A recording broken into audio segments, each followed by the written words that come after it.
Good morning, good morning, good morning. आ गए सभी स्टूडेंट्स?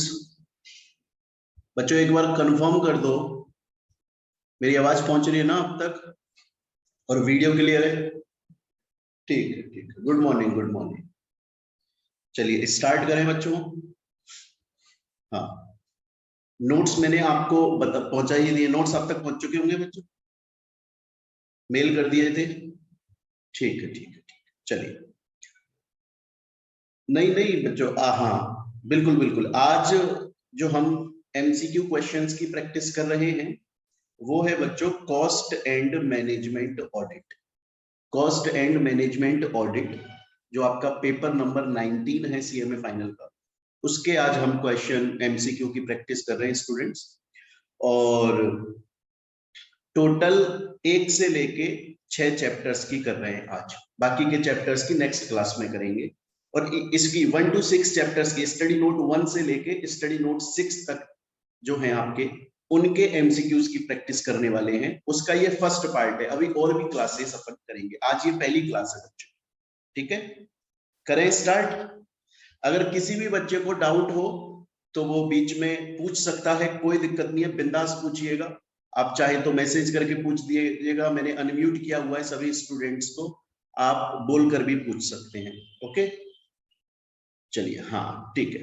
अच्छा, एक चीज और बता दूं बच्चों मैं आपको, मैं जैसे ही हम कोई क्वेश्चन स्टार्ट करेंगे मैं आपको क्वेश्चन समझाऊंगा, उसके बाद में 10 सेकंड का आपको टाइम दूंगा।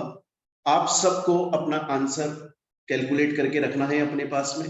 फिर हम एक्चुअल आंसर देखेंगे जिससे आप एनालाइज कर पाएंगे कि आपने जो उस 10 सेकंड के अंदर आंसर सोचा था वो सही था कि गलत था। ठीक है, इससे आपका प्रैक्टिस होता रहेगा। चलिए स्टार्ट करते हैं। फर्स्ट एमसीक्यू बोल रहा है श्यान लिमिटेड, एक कंपनी है श्यान लिमिटेड, और वो उसके पास में एक मशीन है। श्यान लिमिटेड कंपनी मैन्युफैक्चरिंग करती होगी, तो उसके पास में एक मशीन है और उसकी प्रोडक्टिव कैपेसिटी है 15 यूनिट पर आवर। मतलब वो machine 1500 unit, 1500 unit per hour, इतना प्रोडक्टिव कैपेसिटी है उसकी। वो मशीन 3 शिफ्ट के अंदर चलती है एंड 1 वीकली ऑफ होता है। इसका मतलब पूरे ईयर में कितने ऑफ हो गए? 52 ऑफ हो गए। सप्ते में एक ऑफ है, तो पूरे ईयर में कितने वीक्स होते हैं? 52, तो ऑफ भी कितने हो गए? 52 वीक्स हो गए। प्लस 12 हॉलीडेज अलग से दिए जाते हैं, मतलब टोटल हॉलीडेज हो गए 64। देन इसके बाद में नेक्स्ट बताया मेंटेनेंस जो है वो रनिंग टाइम पर ही होता है। हमसे क्या कैलकुलेट करने को बोल रहा है? कॉस्ट CAS 2 के अकॉर्डिंगली, ये बोल रहा है CAS 2 के अकॉर्डिंगली आप नॉर्मल कैपेसिटी कैलकुलेट करो। अब बच्चों मैं आपको बता दूं कि जैसे ही कोई भी स्टूडेंट इस क्वेश्चन को पढ़ता है तो ज्यादातर स्टूडेंट्स का ये क्वेश्चन गलत ही होता है। अभी मैं आपको 10 सेकंड दे रहा हूं, आप लोग अपना जवाब जल्दी से सोच लें, अपने पास में लिख लें, कमेंट में बता दें, ताकि फिर मैं एक्चुअल आंसर आपको बताऊंगा जल्दी से।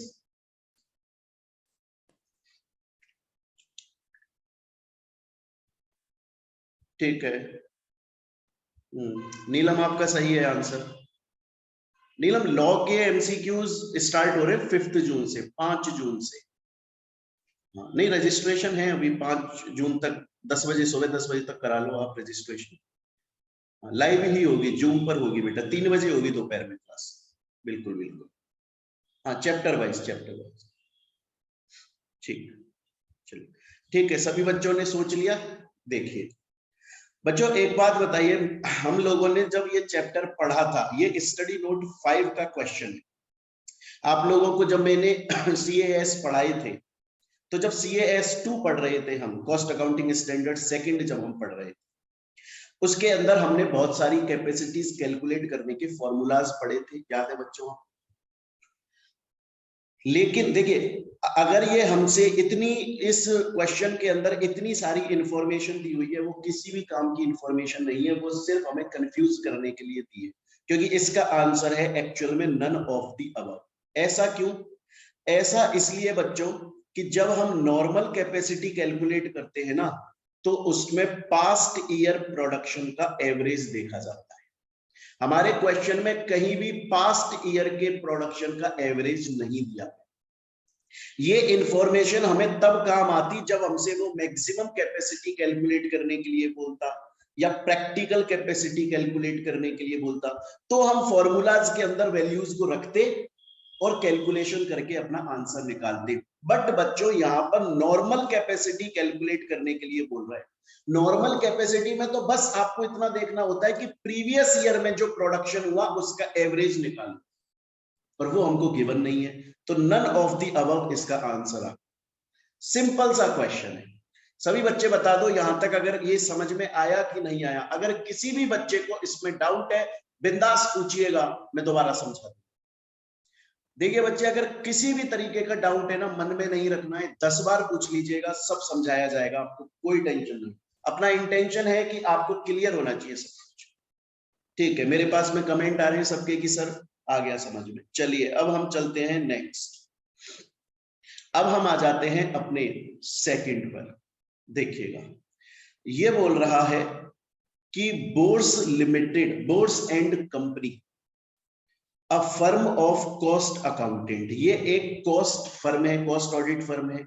मतलब इसके अंदर कॉस्ट अकाउंटेंट सीएमए बैठते हैं जो प्रैक्टिस करते हैं, और ये कंपनीज की जा जाकर कॉस्ट ऑडिट करते हैं। एक पेंटेक्स लिमिटेड नाम की कंपनी है, उसने बोर्स एंड कंपनी जो कि फर्म है, कॉस्ट ऑडिट फर्म, उसको अपने यहां पर ऑडिटर अपॉइंट किया। तो किसने अपॉइंट किया? पेंटेक्स कंपनी ने अपॉइंट किया। किसको अपॉइंट किया? बोर्स एंड कंपनी जो कि कॉस्ट ऑडिट फर्म है, इसको अपॉइंट किया गया। क्लियर? कब अपॉइंट किया गया? 31 जुलाई 2018 को अपॉइंट किया गया। तो कौन से फाइनेंशियल के ईयर के लिए अपॉइंट हुआ बच्चों? वो हुआ 2018-19 के लिए। मतलब मार्च 2019 के अंदर उसका फाइनेंशियल ईयर खत्म हो जाएगा। क्लियर है ये चीज?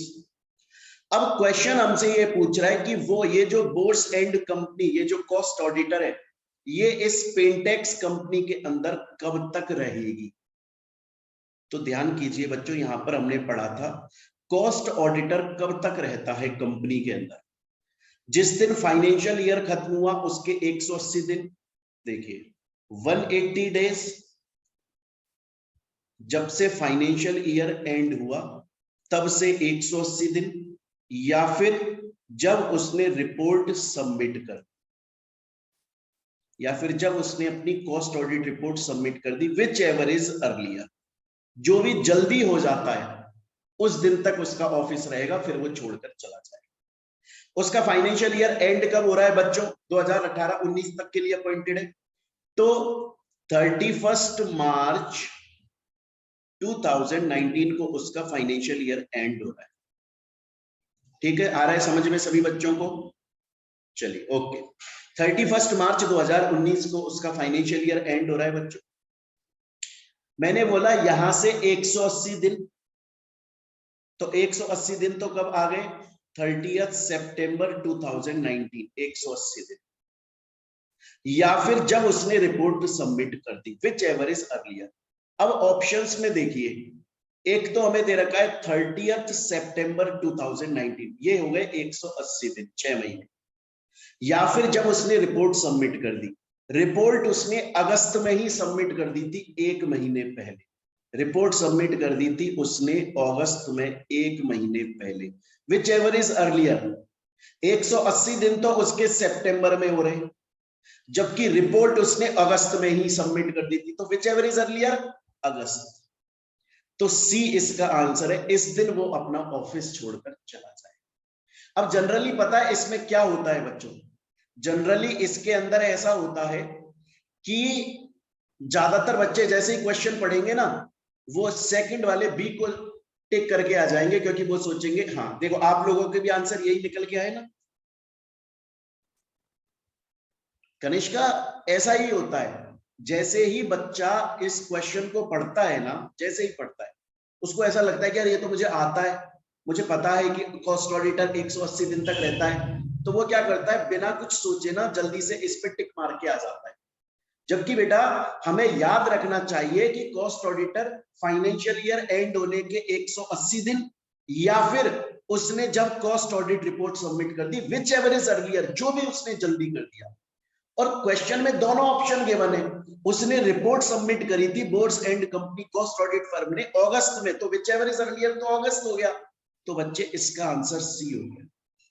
एक बार सभी बच्चे कमेंट करके बताएंगे आप लोगों को समझ में आ रहा है कि नहीं आ रहा है। अगर किसी भी बच्चे को प्रॉब्लम है पूछ सकता है बिंदास। आ रहा है, विनय बोल रहा है आ रहा है, आकाश का आ रहा है, अक्षय ठीक है आ रहा है, हाँ ओके नीलम,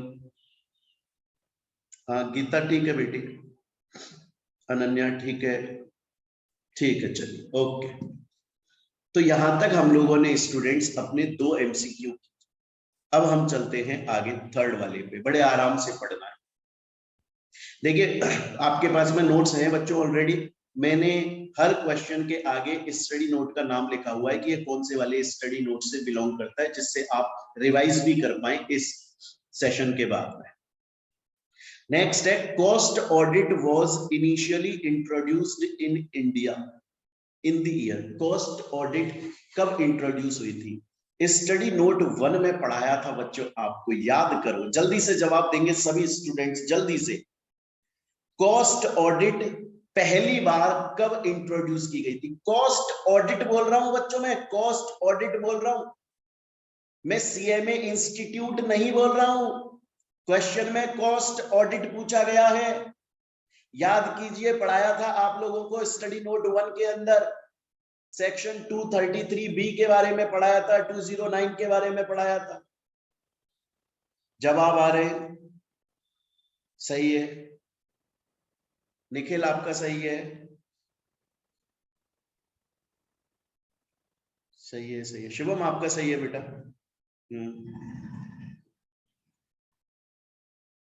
निधि नहीं नहीं, निधि गलत ईयर लिख दिया आपने, आंसर गलत दे रही हो आप। बेटा हम पूछ रहे हैं, ये क्वेश्चन क्या पूछ रहा है, कॉस्ट ऑडिट पहली बार कब स्टार्ट हुआ? कॉस्ट ऑडिट, समझे ना, कॉस्ट ऑडिट। आप बता रही हो सीएमए इंस्टीट्यूट का। हाँ चलिए ठीक है, 10 सेकंड खत्म, अब हम देखते हैं। देखिए बच्चों स्टडी नोट 1 के अंदर हम लोगों ने पढ़ा था कि जो हमारा कॉस्ट ऑडिट है वो पहली बार 1965 में इंट्रोड्यूस किया गया था, क्योंकि उसी टाइम पर section 233B of companies act, उस वक्त 1956 चल रहा था बच्चों, and section 209 subsection 1 sub clause D ये भी आया था। तो याद रखिएगा कॉस्ट ऑडिट के बारे में पूछे तो 1965, और ये क्वेश्चन एग्जाम में आया हुआ है स्टूडेंट्स, अगर मैं आपको बताऊं। चलिए आगे कंटिन्यू करते हैं, हमारे 3 एमसीक्यू हो गए। नेक्स्ट, हाँ मैं फिर से बोल रहा हूं, किसी भी बच्चे को प्रॉब्लम है बिंदास पूछिएगा, मैं 10 बार समझा देता हूं, मेरे को समझाने में कोई ऐसा लोग नहीं है अपने को, बढ़िया, बस कंसेप्ट अपना इंटेंशन ये है, आपको आना सब कुछ चाहिए, आपने फीस पेमेंट करी है, पैसा दिया है, तो वो बेकार नहीं जाना चाहिए। चलिए, cost auditor appointed has to render the cost audit report, बिल्कुल सही बात है भाई, कोई भी कंपनी अगर कॉस्ट ऑडिटर को अपॉइंट करती है तो उसका काम होता है कि वो रेंडर, वो प्रोवाइड करेगा कॉस्ट ऑडिट रिपोर्ट, आके कंपनी में कॉस्ट ऑडिट करेगा, रिपोर्ट बनाएगा और वो सबमिट करेगा, बिल्कुल सही। कॉस्ट ऑडिट रिपोर्ट उसे बोर्ड ऑफ डायरेक्टर्स को सबमिट करनी पड़ती है एक स्पेसिफाइड टाइम के अंदर, हाँ जी 180 दिन from the end of financial year. हम लोगों ने पढ़ा हुआ है कि जब फाइनेंशियल ईयर एंड होता है उसके 180 दिन के अंदर अंदर कॉस्ट ऑडिटर को कॉस्ट ऑडिट रिपोर्ट सबमिट करनी पड़ती है। और मैंने ये भी पढ़ाया था बच्चे आपको, cost auditor board of directors को देता है और board of directors central government को देते हैं, cost auditor directly central government को नहीं देता बच्चे। क्लियर है ये चीज यहां तक? चलिए, और मैंने आपको ये भी बताया था, हालांकि चलिए मैं बाद में बताऊंगा वरना हिंट हो जाएगी अभी क्वेश्चन। तो cost auditor appointed has to render the cost audit report, बिल्कुल कॉस्ट ऑडिटर को कॉस्ट ऑडिट रिपोर्ट देनी पड़ती है, बोर्ड ऑफ डायरेक्टर्स को देनी पड़ती है, स्पेसिफाइड टाइम 180 दिन के अंदर देनी पड़ती है। कौन से फॉर्म में देनी पड़ती है? याद करो, मैंने आपको बच्चों यहां पर देखो क्लियरली बताया था कि जब कॉस्ट ऑडिटर देता है ना बोर्ड ऑफ डायरेक्टर्स को कॉस्ट ऑडिट रिपोर्ट, तो CRA 3 में देता है। और बच्चे जब बोर्ड ऑफ डायरेक्टर्स मतलब कंपनी सेंट्रल गवर्नमेंट को देती है तो CRA 4 में देती है। याद आया कुछ? कॉस्ट ऑडिटर फाइनेंशियल ईयर खत्म होने के 180 दिन के अंदर बोर्ड ऑफ डायरेक्टर्स को CRA 3 में अपनी कॉस्ट ऑडिट रिपोर्ट देता है। तो इसका आंसर क्या हो गया? CRA 3। हाँ जी, जितने भी मेरे पास में आंसर्स आए हैं बच्चों के वो जनरली सबके सही है। बिल्कुल, वेरी गुड, वेरी गुड। यही फायदा होता है बच्चों, अगर आपको मैं सोचो कि एक दिन में सभी पूरे कोर्स का MCQ करवा दूंगा ना बेटा, तो वो आप लोगों के लिए उतना इफेक्टिव नहीं होगा, क्योंकि आपने रिवीजन तो करा नहीं, तो मैं आंसर बोलता रहूंगा। अभी आप लोगों को 2 दिन का टाइम, आपने ये चैप्टर्स रिवाइज कर लिए, तो अब आप आराम से इंटरेक्टिव सेशन चल रहा है। क्लियर है? चलूं बच्चों में आगे? किसी भी बच्चे को प्रॉब्लम है तो एक बार बताएं पहले। नहीं, मैं आगे तभी कंटिन्यू करूंगा जब सभी बच्चे बोल देंगे कि सर क्लियर हो गया। जल्दी से कमेंट करके बताएं क्लियर है, क्लियर है, क्लियर है। Okay, very good, very good. चलिए ठीक है, फिर चल अब आ जाते हैं बच्चों हम हमारे नेक्स्ट 5th पर। ये बोल रहा है cost auditing standard. Cost auditing को मैंने क्या बताया था पहले, ये देखो, कॉस्ट अकाउंटिंग स्टैंडर्ड्स कितने हैं? कॉस्ट अकाउंटिंग स्टैंडर्ड्स हैं 24, और कॉस्ट ऑडिटिंग स्टैंडर्ड्स कितने हैं? वो है 4। कॉस्ट अकाउंटिंग स्टैंडर्ड्स को स्टडी नोट 5 में हमने पढ़ा, और कॉस्ट ऑडिटिंग स्टैंडर्ड्स को मेरे बच्चों हमने स्टडी नोट 6 में पढ़ा। और मैंने आपको बताया था कि अगर आपने स्टडी नोट 3 पढ़ लिया है तो स्टडी नोट 6 का बहुत कुछ आपने बाय डिफॉल्ट पढ़। चलिए अब क्वेश्चन देखिए। क्वेश्चन हमसे ये बोल रहा है बच्चों कि जो कॉस्ट ऑडिटिंग स्टैंडर्ड 104 है वो किस मैटर के लिए बात करता है? कॉस्ट ऑडिटिंग स्टैंडर्ड 104 आखिर बोलता क्या? तो नीचे चलो पहले आंसर देंगे सभी बच्चे, एक बार जवाब दें। पहले सब लोग ट्राई करें, जल्दी से ट्राई करें।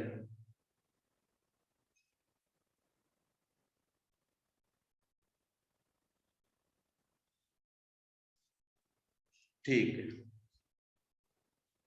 ऑलमोस्ट सभी बच्चों के जवाब सही हैं, बस एक का गलत आया है, बाकी सही। ठीक है, वेरी गुड, वेरी गुड, बहुत अच्छे। देखो बेटे, मैंने आपको बताया था कि 4 ऑडिटिंग स्टैंडर्ड्स बनाए गए। पहला है कॉस्ट ऑडिटिंग स्टैंडर्ड 101, जो कि बात करता है प्लानिंग की, कि जब भी कोई कॉस्ट ऑडिटर किसी कंपनी में कॉस्ट ऑडिट करने जाएगा तो ऐसे मुंह उठा के नहीं चला जाएगा, बल्कि पहले सोचेगा कि यार मैं जब जाऊंगा कंपनी में कॉस्ट ऑडिट करने तो कैसे करूंगा, क्या प्लानिंग होगी मेरी, मैं अपनी टीम के ना साथ में काम बांट देता हूँ, ये फलाना जो मेरा कॉस्ट ऑडिटर है जो मेरी फर्म में काम करता है वो ये काम संभालेगा, फलाना ये काम संभालेगा, फलाना ये काम संभालेगा। उससे फायदा हो जाता है बच्चों, प्लानिंग करोगे तो ज्यादा इफेक्टिवली कॉस्ट ऑडिट हो पाएगी आप। दूसरा हमने पढ़ा था कॉस्ट ऑडिट डॉक्यूमेंटेशन। ये बहुत जरूरी होता है, क्योंकि क्या होता है, कॉस्ट ऑडिटर ना कंपनी के रिपोर्ट बनाएगा, हो सकता है कंपनी की रिपोर्ट में वो कंपनी के बारे में कुछ नेगेटिव लिख दे कि कंपनी ने ये काम अच्छा नहीं किया। कंपनी कल को उसके ऊपर केस कर दे कि यार ये तो हमसे जलता था कॉस्ट ऑडिटर, ये तो हमारे किसी राइवल ने, कॉम्पिटिटर ने इसको भेजा था हमारी बुराई करने को, हमें पता ही नहीं था, इसने तो फालतू में कॉस्ट ऑडिट रिपोर्ट में लिख दिया कि हम कंपनी में गलत काम करते जबकि हम तो सही करते। अब उस कॉस्ट ऑडिटर पे बेचारे पे केस हो गया। अब उसके पास में खुद के लिए कोई सबूत नहीं है कि वो शो कर पाए कि नहीं सर कंपनी में एक्चुअली में गलत हो रहा था, कंपनी में कॉस्ट कम थी, ज्यादा दिखाई जा रही थी टैक्स बचाने के लिए, इसलिए मैंने कॉस्ट ऑडिट रिपोर्ट में ऐसा लिखा। उसके पास बेचारे के पास कोई सबूत नहीं होगा अगर केस हो गया उसके ऊपर। इसीलिए वो क्या करता है, जब भी कोई कॉस्ट ऑडिटर कंपनी में एंटर होता है ना बच्चों, तो जैसे ही वो कंपनी में एंटर होता है तब से वो एक फाइल बनाता है, ऑडिट फाइल, और उसके अंदर सभी डॉक्यूमेंट्स के बारे में लिखता रहता है। जब कंपनी ने उसको ऑफर दिया था कि आप आओ कॉस्ट ऑडिट करो, वहां से लेकर और फाइनली जब कॉस्ट ऑडिट रिपोर्ट बनती है तब तक जो कुछ हुआ है वो अपनी फाइल में सब कुछ लिखता है अपने एविडेंस के लिए। नेक्स्ट, कॉस्ट ऑडिटिंग स्टैंडर्ड 103 जो है वो ये बोलता है कि जो बंदा कॉस्ट ऑडिट करने आएगा वो इंडिपेंडेंट होगा। अगर कंपनी अपने किसी जानकार को कॉस्ट ऑडिट करने के लिए बुला लेगी तो फिर बच्चों वो तो कंपनी के फेवर में बोलेगा, कंपनी में कुछ गलत हो रहा है तो उसको भी नहीं बताएगा। तो कोई इंडिपेंडेंट आदमी आए कॉस्ट ऑडिटर की पोजीशन पे, जो किसी से भी रिलेटेड ना हो, जो सिर्फ ट्रू एंड फेयर मैनर में कॉस्ट ऑडिट रिपोर्ट बनाए, सिर्फ सच बोले, क्योंकि वो इंडिपेंडेंट है, किसी को जानता नहीं है इसलिए। और बच्चे अब आता है लास्ट जो हमारा क्वेश्चन है। आज अगर मैं कॉस्ट ऑडिटर हूं बेटा और आपकी एक कंपनी है और आपकी कंपनी क्या काम करती है, ये इलेक्ट्रॉनिक पेन टैब बनाती है जिससे लिख सके हम, इलेक्ट्रॉनिक डिवाइस पे हम लिख सके। अब मैं कॉस्ट ऑडिटर हूं, आपकी कंपनी ने मुझे अपनी कॉस्ट ऑडिट करने के लिए बुलाया, तो कम से कम मुझे आपके बिजनेस की नॉलेज तो हो ना, मुझे पता तो हो कि ये पेन टैब कैसे बनते हैं, इनको बनाने में कितना क्या किस किस तरह का खर्चा आ सकता है, किस किस तरह की कॉस्ट लगती है। अगर मुझे आपके बिजनेस के बारे में कुछ नहीं पता होगा तो मैं कहीं की ऑडिट कर लूंगा बेटा आपकी। मैं आऊंगा और मुझे कुछ समझ में नहीं आएगा, आप 2 मिनट में मुझे पागल बना दोगे। इसीलिए ये कॉस्ट ऑडिटर की जिम्मेदारी, रेस्पॉन्सिबिलिटी होती है, जब वो किसी कंपनी के अंदर कॉस्ट ऑडिट करने जाए तो उससे पहले वो कंपनी के बिजनेस के बारे में पता कर ले, ताकि उसे ये समझ में आ जाए कि इस कंपनी की कॉस्ट ऑडिट कैसे करनी चाहिए, कौन कौन से ऐसे डिपार्टमेंट्स हैं, कौन कौन से ऐसे फैक्टर्स हैं जो मुझे चेक करने पड़ेंगे कंपनी के अंदर, जिससे मैं एक इफेक्टिव कॉस्ट ऑडिट रिपोर्ट बना सकूं। नॉलेज तो ले ले कॉस्ट ऑडिटर कंपनी के बिजनेस की, ऐसे ही चला गया, पता तो है नहीं कंपनी करती क्या है, कभी उस टाइप के बिजनेस के बारे में कोई नॉलेज नहीं है, तो काहे की कॉस्ट ऑडिट रिपोर्ट बनाएगा। तो इसीलिए बच्चों हमारे इस वाले एमसीक्यू का आंसर है knowledge of business, it's process and business environment. Study note 6 का ये क्वेश्चन है बच्चों। क्लियर? सभी बच्चे बताएं क्लियर। कोई प्रॉब्लम किसी को? अगर प्रॉब्लम है पूछ लो, मैं दोबारा बोल रहा हूं पूछ लो, कोई टेंशन वाली बात नहीं है। क्लियर है? चलिए ओके ओके ओके, ठीक है ठीक है। अब आ जाते हैं बच्चे हम नेक्स्ट अपने एमसीक्यू पे। Any casual vacancy in the office of cost auditor. भाई कंपनी ने कॉस्ट ऑडिटर को अपॉइंट किया, कॉस्ट ऑडिटर अपना काम कर रहा था, लेकिन अब कैजुअल वैकेंसी हो गई कॉस्ट ऑडिटर की। कैजुअल वैकेंसी तो अचानक से होती है, किसी भी वजह से होती है, चाहे से रेजिग्नेशन से, चाहे से डेथ से, चाहे से रिमूवल, चाहे से वो छोड़ के चला गया, चाहे से आपने उसे निकाल दिया, या फिर उसकी डेथ हो गई, या वो इंसॉल्वेंट हो गया, या वो लुनेटिक पागल हो गया, या फिर वो अब डिस्क्वालिफिकेशन में फॉलो, किसी भी वजह से अगर कैजुअल वैकेंसी हो जाती है तो उस कैजुअल वैकेंसी को बोर्ड ऑफ डायरेक्टर्स फिल कर देंगे बोर्ड मीटिंग के अंदर। क्वेश्चन ये है कि कॉस्ट ऑडिटर की अगर कैजुअल वैकेंसी हुई कंपनी में तो कितने दिन के अंदर अंदर बोर्ड ऑफ डायरेक्टर उस कैजुअल वैकेंसी को फिल कर देंगे। जल्दी से आप लोग अपने आंसर्स भेजें बच्चों, फिर हम इसको आगे सॉल्व करेंगे। 10 सेकंड का टाइम है, जल्दी से भेजें बच्चों।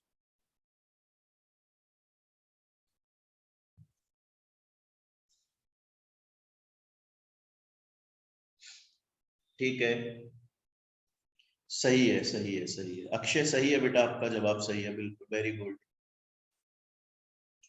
कनिष्का आपका भी ठीक है बेटा। हाँ सलोनी, वेरी गुड वेरी गुड, सही है ठीक है।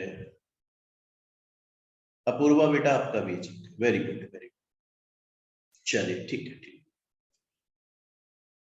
तो देखिए स्टडी नोट 2 के अंदर डायरेक्टली आपको पढ़ाया गया, बताया गया था कि अगर किसी भी कॉस्ट ऑडिटर की कैजुअल वैकेंसी हो जाती है तो फिर उस कंपनी के board of directors board meeting में बोर्ड रिजोल्यूशन पास करके उस कैजुअल वैकेंसी को फिल कर लेंगे 30 दिन के अंदर, जब से वो कैजुअल वैकेंसी हुई है। कितने दिन के अंदर स्टूडेंट्स? 30 दिन के। और जैसे ही वो कैजुअल वैकेंसी फिल हुई उसके 30 दिन के अंदर सेंट्रल गवर्नमेंट को बता दिया जाएगा, CRA 2 फॉर्म फाइल करके बता दिया जाएगा तो मान लीजिए 1 अगस्त को वैकेंसी हुई थी बेटा, तो कितने दिन के अंदर वैकेंसी फिल होगी? 30 अगस्त तक फिल हो जाए, हो गई। और यहां से 30 दिन के अंदर, यहां से 30 दिन के अंदर सेंट्रल गवर्नमेंट को इंटीमेट कर देंगे कि हमने नया कॉस्ट ऑडिटर अपॉइंट कर लिया है और उसका ये कैंडिडेचर है, ये डायरेक्टर आइडेंटिफिकेशन नंबर है। ठीक है, कौन से में बताओगे? CRA-2 के अंदर बताओगे। 30 दिन के अंदर जब से वो कैजुअल वैकेंसी फिल हुई, और वो हो जानी चाहिए 30 दिन के अंदर जब से वैकेंसी हुई। क्लियर हो गया सभी बच्चों को? हमारा आंसर है ए। किसी भी बच्चे को डाउट है पूछे। बच्चे एक्सप्लेनेशन जरूरी है, ऐसा मत करना, मैं फिर से बोल रहा हूं जितने भी बच्चे पढ़ रहे हैं अभी, बच्चों ऐसा मत करना कि क्वेश्चन आपने देखा, मैंने आपको आंसर बताया, बस आप खुश हो गए। एक्सप्लेनेशन जरूरी है बेटा, जरूरी थोड़ी है एग्जाम में यही क्वेश्चन उठ के आ जाएगा। क्वेश्चन थोड़ा सा चेंज भी तो हो सकता है, पर आपके कंसेप्ट क्लियर होने चाहिए बच्चों। ठीक है, वेरी गुड वेरी गुड। चलिए चलिए आगे चलते हैं। अब आ जाता है क्वेश्चन हमारा, बड़ा ही इजी क्वेश्चन है, इंपॉर्टेंट क्वेश्चन है, स्टडी नोट। हाँ जी स्टूडेंट्स, अब देखिए हमारा नेक्स्ट एमसीक्यू पर आ जाते हैं बच्चे। इंपॉर्टेंट क्वेश्चन है, इजी क्वेश्चन है बच्चों, और स्टडी नोट 5 जो है वो बहुत ही ज्यादा इंपॉर्टेंट है, उसी में से ये क्वेश्चन आया। देखिए ये बोल रहा है royalty paid on units produced ₹40,000। ऐसा होता है बच्चों, मैंने आपको पहले भी पढ़ाया था जब कॉस्ट अकाउंटिंग स्टैंडर्ड्स पढ़ाए थे। मैं ना दिल्ली में काम करता था, एक कंपनी में जॉब करता था बेटा, तो उस कंपनी का नाम था लूमेक्स। वो गाड़ियों की हेडलाइट और टेल लैंप्स बनाती है, ठीक है ना। और लेकिन वो खुद नहीं बनाती थी, उसने क्या मतलब खुद का कोई उसके पास में मशीन या सॉफ्टवेयर नहीं था बनाने का। उसने एक जापान की कंपनी के साथ में जॉइंट वेंचर किया हुआ था, और वो जापान की कंपनी ने अपनी टेक्नोलॉजी उसको शेयर कर दी थी। तो ल्यूमेक्स कंपनी उस टेक्नोलॉजी का यूज करके लाइट्स बनाती थी, लेकिन इस बात की रॉयल्टी दी जाती उस जापान की कंपनी। तो रॉयल्टी का मतलब ही यही होता है कि आज मैंने कोई बुक लिख दी और उस बुक को, और वो बुक चल गई मार्केट में, तो बहुत सारे लोग आ गए कि साहब हम बेच देंगे इसको, हम बेच देंगे इसको, हम बेच देंगे। तो वो लोग सेल आउट करते रहेंगे और मेरे पास में उसकी रॉयल्टी आती रहेगी। क्लियर है एक चीज? रॉयल्टी एक तरह से कंसीडरेशन होता है जो कि असली ओनर को मिलता है। और कौन देता है? जो काम कर रहा है, जो बेच रहा है। तो एक कंपनी ने यूनिट्स प्रोड्यूस करी और उसके ऊपर रॉयल्टी का खर्चा, कॉस्ट लग गई उसकी 40,000 रुपए। उसने इक्विपमेंट्स भी हायर करे थे, भाई प्रोडक्ट बनाना है तो कुछ ना कुछ इक्विपमेंट्स तो लाए होंगे, 4,000 रुपए के वो लग गए। उस प्रोडक्ट की डिजाइन बनवाई थी, उसका भी चार्जेस लग गया, सॉफ्टवेयर डेवलपमेंट चार्जेस लग गए। तो हमको ये टोटल कॉस्ट यहां पर बताई हुई है, और हमसे ये पूछा जा रहा है कि डायरेक्ट एक्सपेंसेस कितने होंगे। तो बच्चों ध्यान करो, आप लोगों को पढ़ाया हुआ है स्टडी नोट 5 में, इवन प्रैक्टिकल क्वेश्चन भी करवाए हुए हैं कि जब डायरेक्ट एक्सपेंसेस निकालते हैं तो कौन कौन सी कॉस्ट इंक्लूड होती है, कौन कौन सी कॉस्ट इंक्लूड नहीं होती। तो अब बच्चों बस आपको यही देखना है कि कौन सी कॉस्ट इंक्लूड होगी और कौन सी नहीं होगी, उसके हिसाब से आपको आंसर निकालना है स्टूडेंट्स। 10 सेकंड का टाइम है, जल्दी से आंसर निकाल।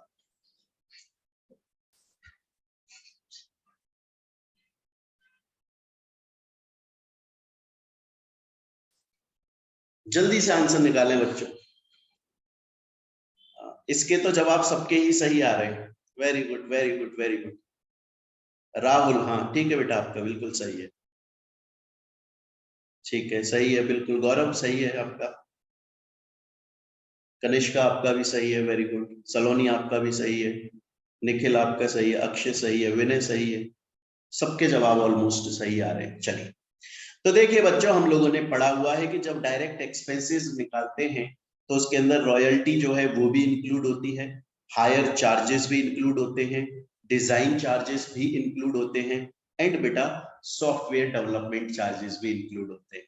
तो ये जितनी कॉस्ट दी है वो सब आपको प्लस करनी है, आपका आंसर आ जाएगा 90,000। Simple question. स्टडी नोट 5 बहुत इंपॉर्टेंट है बच्चों, कॉस्ट अकाउंटिंग स्टैंडर्ड बहुत इंपॉर्टेंट है। और मैंने आपको ये भी बताया था कि शुरू के जो 10 कॉस्ट, मैंने आपको बताया था पढ़ाते टाइम, शुरू के जो 10 कॉस्ट अकाउंटिंग स्टैंडर्ड है 1 to 10, वो प्रैक्टिकल और थ्योरी दोनों के लिए बहुत इंपॉर्टेंट है। एंड कॉस्ट अकाउंटिंग स्टैंडर्ड 21 भी प्रैक्टिकल के लिए इंपॉर्टेंट है, बाकी सब थ्योरी है। ठीक है, चलिए आगे चलते हैं बच्चों। किसी को कोई प्रॉब्लम बता दो एक बार, और वेट कर रहा हूं मैं। चलिए ठीक है, ओके। नेक्स्ट पर आ जाते हैं स्टूडेंट्स। अब हमारा नेक्स्ट है कि कॉस्ट अकाउंटिंग स्टैंडर्ड 21 किसके बारे में बात करता है। सिंपल क्वेश्चन है, इससे सिंपल क्वेश्चन अब कुछ हो नहीं पाएगा बच्चों आपके लिए। हम लोगों ने पढ़ा हुआ है क्लियरली कि कॉस्ट अकाउंटिंग स्टैंडर्ड 21 डील करता है क्वालिटी कंट्रोल, क्वालिटी कंट्रोल, और इसका बच्चों प्रैक्टिकल क्वेश्चन भी किया है। क्लियर है? तो इसका तो साफ साफ आंसर है, तो सबका सही है, इसके लिए कुछ पूछने की जरूरत है नहीं। इससे इजी क्वेश्चन क्या ही आएगा बच्चों आपके लिए। नेक्स्ट है कॉस्ट ऑडिटिंग स्टैंडर्ड 101। अभी पढ़ाया था, अब भी जस्ट थोड़ी देर पहले बताया है, और बच्चे ये एग्जाम में आ चुका है क्वेश्चन। जल्दी से जवाब देंगे सभी बच्चे, याद करें जल्दी से। अभी पढ़ाया था, इसीलिए मैंने इसका एक्सप्लेनेशन दोबारा नहीं लिखा बच्चों, क्योंकि मैं इसका एक्सप्लेनेशन पहले दे चुका हूं। इसका एक्सप्लेनेशन हम ये देखिए यहां पर हम पढ़ चुके हैं, तो जल्दी से जवाब देंगे सभी बच्चे। ठीक है, आंसर सारे मेरे पास में। हाँ सही है, इसके तो सही आने, अभी समझाया ही था सबको। Very good very good very good, बहुत अच्छा बेटा, बहुत अच्छा। चलिए, तो देखिए एक बार मैं दोबारा से बता देता हूं कि कॉस्ट ऑडिटिंग स्टैंडर्ड्स, हमारे कॉस्ट ऑडिटिंग स्टैंडर्ड 4 है, उसमें से सबसे पहला है 101, और वो बोलता है कि जब भी कोई कॉस्ट ऑडिटर किसी कंपनी की कॉस्ट ऑडिट करने के लिए जाएगा तो पहले प्रॉपर प्लानिंग करेगा और उसके बाद जाएगा, जाकि ताकि इफेक्टिवली कॉस्ट ऑडिट हो सके। सबको क्लियर है? किसी भी बच्चे को डाउट है पूछ लो, बिंदास पूछ लो, 10 बार पूछ लो, 50 बार पूछ लो, कंसेप्ट क्लियर होना चाहिए, एक्सप्लेनेशन समझ में आना चाहिए। चलिए आगे चलते हैं। अब इसका जवाब दे देना बच्चों, ये जो नेक्स्ट वाला है ना 10th एमसीक्यू, इसका जवाब आना चाहिए सब। मुझे बताइए, जब भी कोई कंपनी किसी कॉस्ट ऑडिटर को अपॉइंट करती है तो ये बात सेंट्रल गवर्नमेंट को इंटीमेट करी जाती है। जब भी कोई कंपनी किसी कॉस्ट ऑडिटर को अपॉइंट करती है तो ये बात सेंट्रल गवर्नमेंट को इंटीमेट करी जाती है। ठीक साहब? कौन इंटीमेट करता है? सर कंपनी ही करती है, कंपनी के बोर्ड ऑफ डायरेक्टर्स करते हैं। कितने दिन के अंदर? सर जब से अपॉइंटमेंट हुआ है उसके 30 दिन के अंदर। कौन से फॉर्म के अंदर करते हैं? कौन से फॉर्म के अंदर अपॉइंट करते हैं? जल्दी से जवाब दे सभी बच्चे। थोड़ी देर पहले हालांकि मैंने इनडायरेक्टली पढ़ाया भी था, अब भी पढ़ाया था थोड़ी देर पहले। जल्दी से जवाब देंगे सभी बच्चे।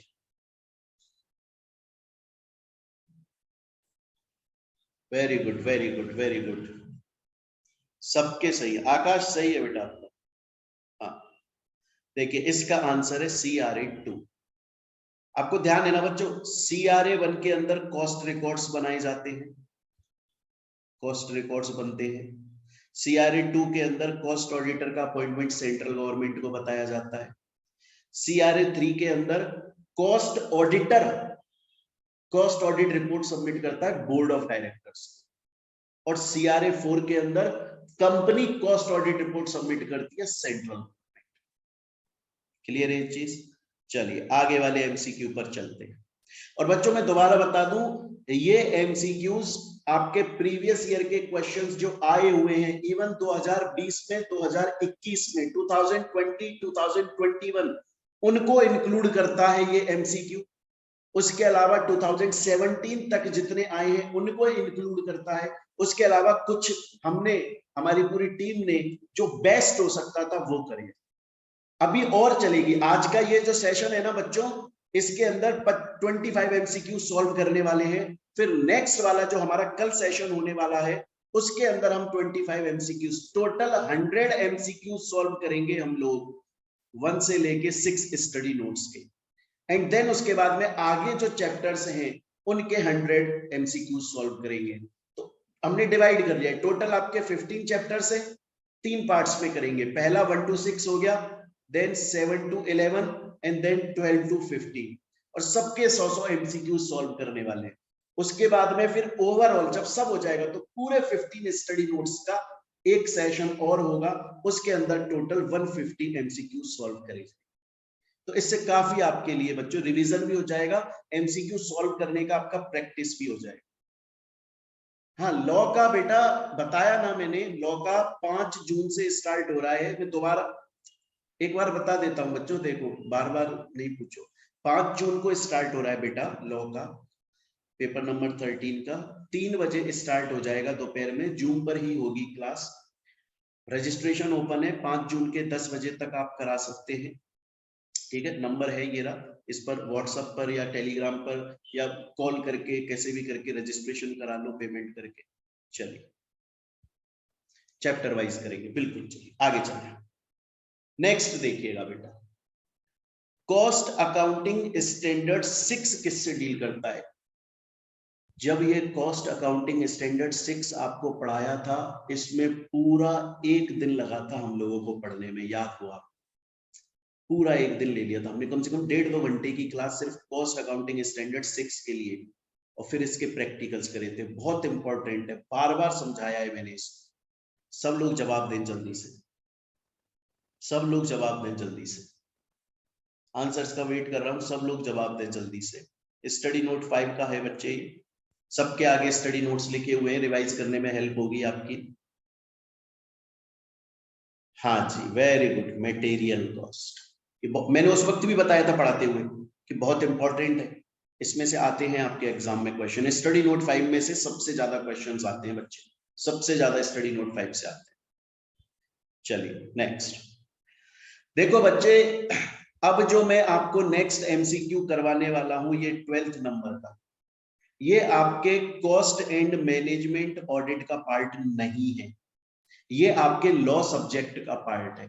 लेकिन मैं आपको क्यों करवा रहा हूं फिर? सर जब लॉ सब्जेक्ट का पार्ट है तो कॉस्ट एंड मैनेजमेंट ऑडिट के अंदर क्यों पढ़ा रहे हो सर आप? इसलिए पढ़ा रहा हूं बच्चों क्योंकि ये एग्जाम में आया हुआ है, कॉस्ट एंड मैनेजमेंट ऑडिट के एग्जाम में आया हुआ है, 2020 के एग्जाम में आया है, 2020 अभी जो निकला है उसके एग्जाम में आया है बच्चों। ये है लॉ का, लेकिन आया है कॉस्ट एंड मैनेजमेंट ऑडिट। कभी कभी दे देते हैं क्योंकि उनको ये पता है कि बच्चा तो फाइनल में आ गया, फाउंडेशन और इंटर पढ़ के आया है, तो कुछ क्वेश्चंस ऐसे दे दो जो उसे वहां से भी याद आ जाए। तो सिंपल क्वेश्चन आप लोगों ने पढ़ा होगा, कॉर्पोरेट आइडेंटिफिकेशन नंबर या कॉर्पोरेट आइडेंटिटी नंबर। ये एक ऐसा यूनिक नंबर होता है जो कि हर कंपनी के पास होता है, और ये यूनिक नंबर कंपनी की पूरी डिटेल बता देता है। ये अल्फा न्यूमेरिक होता है, अल्फाबेट्स भी होते हैं, न्यूमेरिकल्स भी होते हैं, और ये टोटल कितनी डिजिट्स का होता है मैं खुद बता देता हूं इसको पूरा। ये 21 अल्फा न्यूमेरिक डिजिट्स का होता है बच्चों। ये पता है कैसे स्टार्ट होता है? मैंने बोला ना ये कंपनी की पूरी डिटेल बता देता है। ये स्टार्ट होता है या तो यू से या एल से। जो कंपनी अनलिस्टेड है, स्टॉक एक्सचेंज पे लिस्टेड नहीं है, उसका CIN यू से स्टार्ट होगा। जो कंपनी लिस्टेड है उसका हमेशा एल से स्टार्ट होगा। फिर उसके बाद में लिखा रहता है, या जब भी वो कंपनी इनकॉर्पोरेट हुई है ना, वो ईयर लिखा रहता है।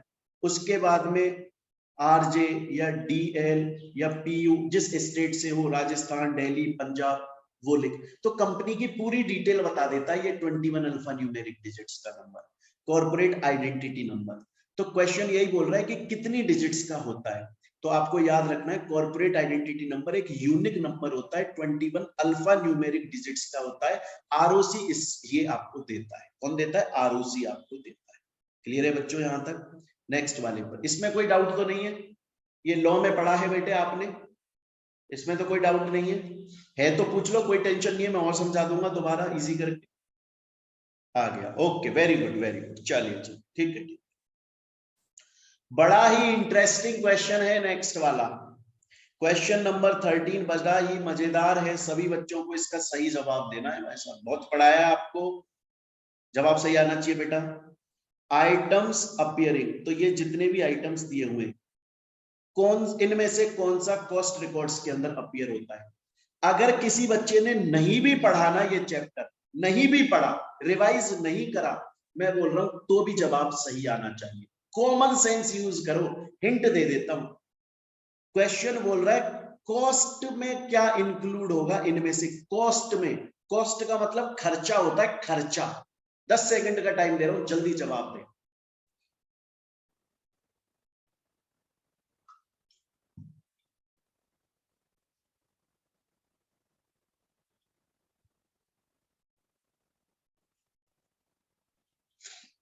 अर्पिता ठीक है बेटा आपका, very good very good very good.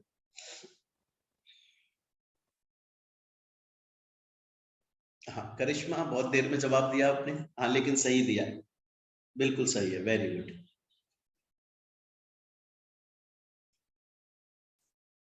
अपूर्व बस ठीक है बेटा आपका सही है। अब विनय गलत है, नहीं ये नहीं होगा विनय। क्या बोला मैंने आपको? देखो क्वेश्चन क्या बोल रहा है, कॉस्ट में इंक्लूड करना है बच्चे, कॉस्ट में इंक्लूड करना है, कॉस्ट में खर्चा, खर्चा। रेंट रिसीवेबल, रेंट आपने रिसीव किया, ये खर्चा है कि इनकम है आपकी? आज मुझे मेरा खर्चा देखना है और मैं बोल रहा हूं कि मैं रेंट जो मैंने रिसीव किया मैं उसे खर्चा दिखा रहा हूं। अरे भाई रेंट रिसीव हुआ है, कमाई हुई है, उसे खर्चा क्यों दिखा रहे हो? चलिए ठीक है, 10 सेकंड खत्म, ज्यादातर बच्चों के जवाब सही हैं। देखिए रेंट रिसीवेबल इनकम है, कॉस्ट का पार्ट तो हो ही नहीं सकती।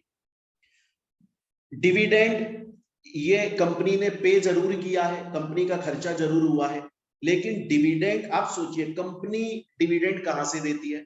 आप लोगों ने लॉ में सेक्शन 123 पढ़ा है। कंपनी डिविडेंड देती है जब उसके पास में एक्स्ट्रा प्रॉफिट्स होते हैं, जब कंपनी के पास में बहुत सारे प्रॉफिट्स होते हैं ना, तब कंपनी खुश होकर अपने शेयर होल्डर्स में कैश की फॉर्म में डिविडेंड बांटती है। अब यार कोई कंपनी अपनी मर्जी से खुश होकर बहुत सारे प्रॉफिट्स में से कुछ पैसा शेयर होल्डर्स को बांट रही है, क्या उसको वो प्रोडक्ट की कॉस्ट में इंक्लूड करेगी? नहीं करेगी। डिविडेंड होता ही फ्री फोकट का है। अगर डिविडेंड का भी पैसा लेने लग गई कंपनी, फिर का ही का मतलब डिविडेंड, फिर क्यों डिविडेंड बोल रहे हो? बेटा डिविडेंड जो है वो कंपनी अपनी मर्जी से देती है, कोई मांगता नहीं है, कंपनी मर्जी से देती है, अपनी इच्छा से देती है, जब उसके पास में बहुत सारे प्रॉफिट्स होते हैं तब देती है डिविडेंड। और हालांकि डिविडेंड कंपनी का खर्चा है, लेकिन वो खर्चा कंपनी कर रही है जानबूझकर। कंपनी उस डिविडेंड का पैसा किसी प्रोडक्ट की प्राइस से निकालेगी नहीं, तो कॉस्ट रिकॉर्ड्स का पार्ट होगा ही। गुडविल रिटर्न ऑफ पढ़ाया था, ये भी नहीं होगा। हाँ नॉशनल इंटरेस्ट ऑन कैपिटल, ये अपॉर्चुनिटी कॉस्ट है बेटा, और ये इंक्लूड होता है, पढ़ा था हम लोगों ने, आपको याद आना चाहिए, ये लिखा हुआ है देखो, ये जो आपका नॉशनल इंटरेस्ट ऑन कैपिटल है इसको अपॉर्चुनिटी कॉस्ट माना जाता है और ये इंक्लूड होता है। क्लियर है सबको? किसी भी बच्चे को इसमें डाउट है, मैं और रुककर 2 मिनट 1 मिनट में रुक रहा हूं, किसी भी बच्चे को डाउट है पूछिएगा जरूर, बिंदास पूछिएगा, कोई टेंशन वाली बात नहीं है, क्लियर करेंगे आप। आ गया, ओके। अब आ गया ना डिविडेंड वाला आपको, अब आ गया ना? आना, बस इंटेंशन ये है आपको समझ में आना चाहिए, मुद्दा ये है।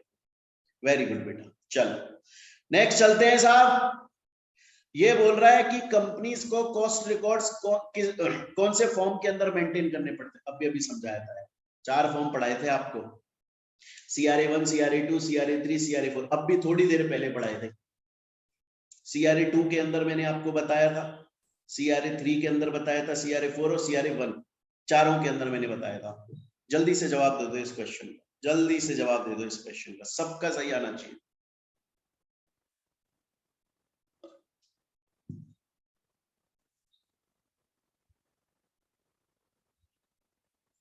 सही है, very good very good very good. हाँ देखो, दोबारा से बता देता हूं, CRA1 के अंदर, हालांकि अपने नोट्स के अंदर हमने पूरा लिखा था, एक मैंने पीछे चार्ट बना दिया था पूरा नोट्स में। CRA1 के अंदर कॉस्ट रिकॉर्ड्स मेंटेन होते हैं। CRA2 के अंदर बच्चे सेंट्रल गवर्नमेंट को इंटीमेट किया जाता है कॉस्ट ऑडिटर के अपॉइंटमेंट के बारे में। CRA3 के अंदर बच्चों जो कॉस्ट ऑडिटर है वो कंपनी बोर्ड ऑफ डायरेक्टर्स को कॉस्ट ऑडिट रिपोर्ट सबमिट करता है, और CRA4 के अंदर board of director central government को सबमिट करता है। ठीक है, चलो आगे चलते हैं। क्लियर है ना?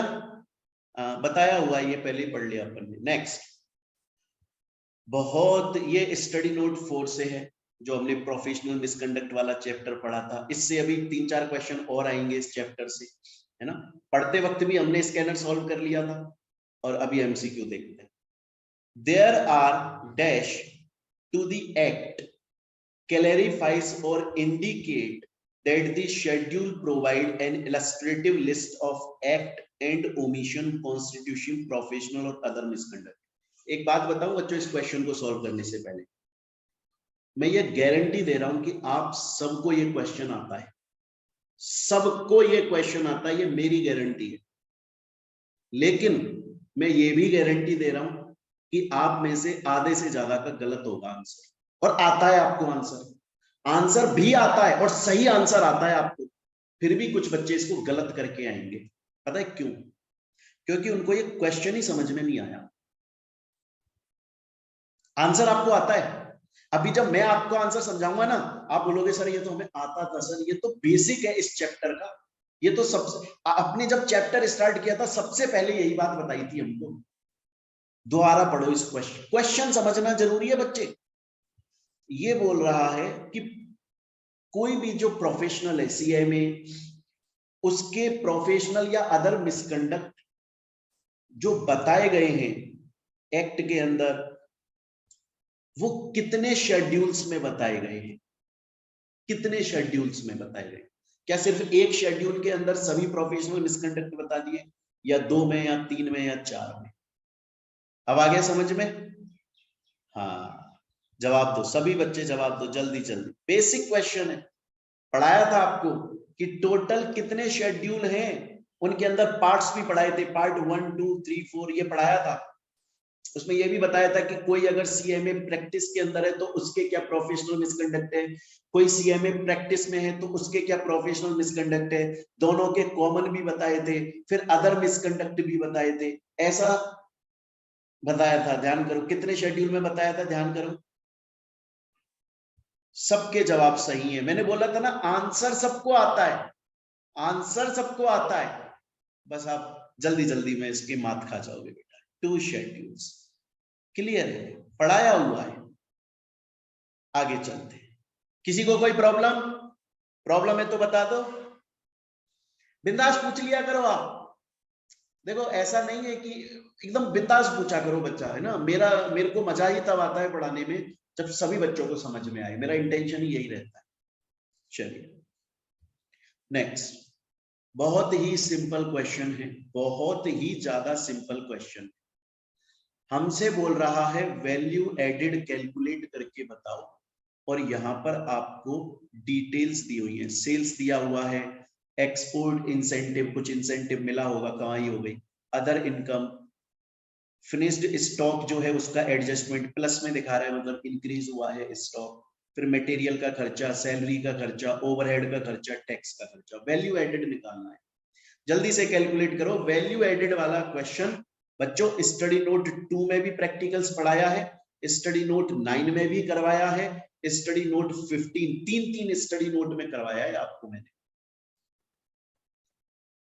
जल्दी से जवाब दें इसका, कैलकुलेट करें, 15 सेकंड ले लें, कोई दिक्कत नहीं है, जल्दी करें।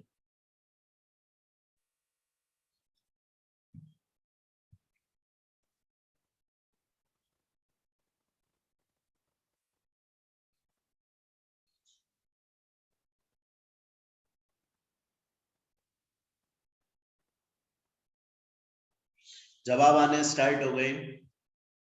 विनय very good very good very good very good. Kanishka सही है बेटा आपका, सलोनी सही है, बिल्कुल सही। वैभव, वैभव ध्यान करो बच्चे, जब वैल्यू एडेड कैलकुलेट करते हैं क्या उसमें टैक्स लिया जाता है? ऑपरेटिंग प्रॉफिट नहीं निकाल रहे वैभव, वैल्यू एडेड निकाल रहे हैं बेटा। वैल्यू एडेड में पढ़ाया था कि सभी एक्सपेंसेस माइनस होते हैं, लेकिन 6 ऐसे एक्सपेंस होते हैं जो माइनस नहीं होते।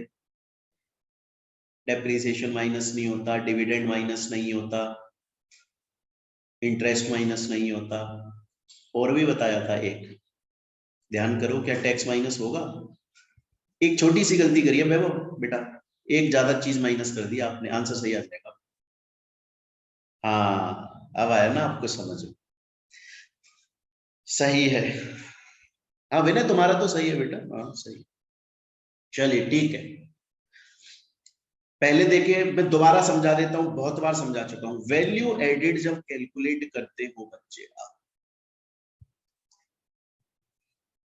जब आप वैल्यू एडेड कैलकुलेट करते हो ना, तो हम कैसे लेते हैं? सबसे पहले लेते हैं हम सेल्स, उसमें हम प्लस करते हैं अगर स्टॉक इंक्रीज हुआ है तो, माइनस करते हैं अगर स्टॉक डिक्रीज हुआ है तो, उसके अलावा अगर हमें कोई इंसेंटिव मिल गया तो वो भी प्लस करते हैं, और फिर हम माइनस करते हैं एक्सपेंसेस। लेकिन हम कौन से एक्सपेंसेस माइनस नहीं करते? टैक्स माइनस नहीं करते, इंटरेस्ट माइनस नहीं करते, डिविडेंड माइनस नहीं करते, डेप्रिसिएशन माइनस नहीं करते, ध्यान है वैल्यू एडेड में। तो नेट सेल्स, उसमें अगर स्टॉक इंक्रीज हुआ है तो प्लस करो, डिक्रीज हुआ है तो माइनस करो, कोई इंसेंटिव मिल गया तो प्लस करो, और एक्सपेंसेस माइनस करो, ये एक्सपेंस माइनस नहीं। क्या अदर इनकम प्लस होती है वैल्यू एडेड कैलकुलेट करते वक्त? नहीं होती, वेरी गुड, नहीं होती। हाँ ध्यान करो, पढ़ाया भी था मैंने कि बच्चे अदर इनकम वैल्यू एडेड निकालने में प्लस नहीं होती, बल्कि अदर इनकम हमें कब चाहिए होती है? जब हम निकालते हैं अर्निंग अवेलेबल फॉर डिस्ट्रीब्यूशन। अगर हमें ये निकालना है तो वैल्यू एडेड के अंदर अदर इनकम प्लस कर दो, फिर निकल के आता है अर्निंग अवेलेबल फॉर डिस्ट्रीब्यूशन। लेकिन वैल्यू एडेड निकालने के लिए अदर इनकम आती नहीं है, वो भी छोड़नी है। तो देखो हमें सेल्स दिया है, सेल्स ले लो सबसे पहले, तो उसमें प्लस कर दो एक्सपोर्ट इंसेंटिव, उसमें अदर इनकम तो लेंगे नहीं, अभी अभी समझाया, उसको छोड़ दो other income. Adjustment of finished stock, stock बढ़ा तो प्लस, डिक्रीज हुआ तो माइनस, यहां प्लस का साइन है मतलब बढ़ा है, प्लस कर दो, फिर माइनस कर दो मटेरियल को, सैलरी को, इनको माइनस कर दो।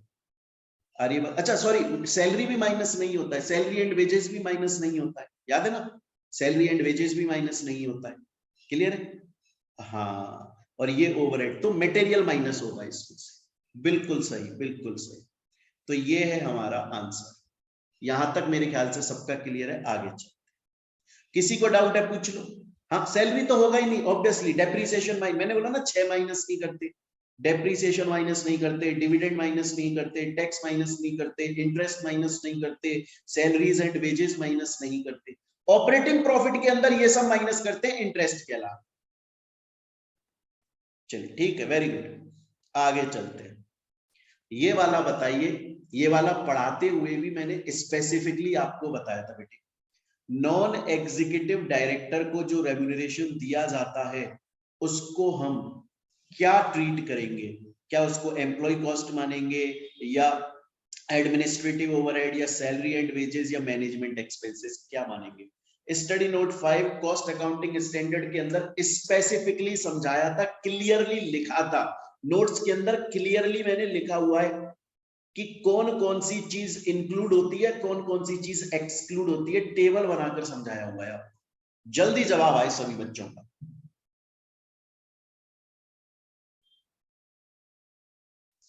हाँ जी, जवाब आना स्टार्ट हो गए, वेरी गुड। सही है, सही है। सोलोनी आपका गलत है बेटा, ध्यान करो। स्टडी नोट्स 5 में देखो पढ़ाया हुआ है, आपको क्लियरली पढ़ाया है।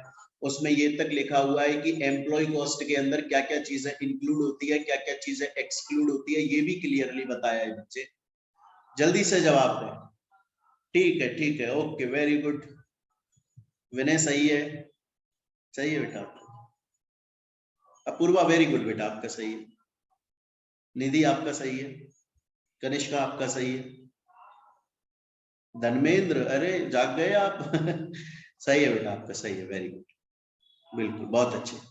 चलिए ठीक है, देखिए अब मैं बता देता हूं। जब हम एम्प्लॉय कॉस्ट निकालते हैं बेटा, तो मैंने एम्प्लॉय कॉस्ट के अंदर आपको क्लियरली बोला था कि एम्प्लॉय कॉस्ट के अंदर नॉन एग्जीक्यूटिव डायरेक्टर को जो पैसा मिलता है वो एक्सक्लूड होता है, वो नहीं होता है इसका पार्ट।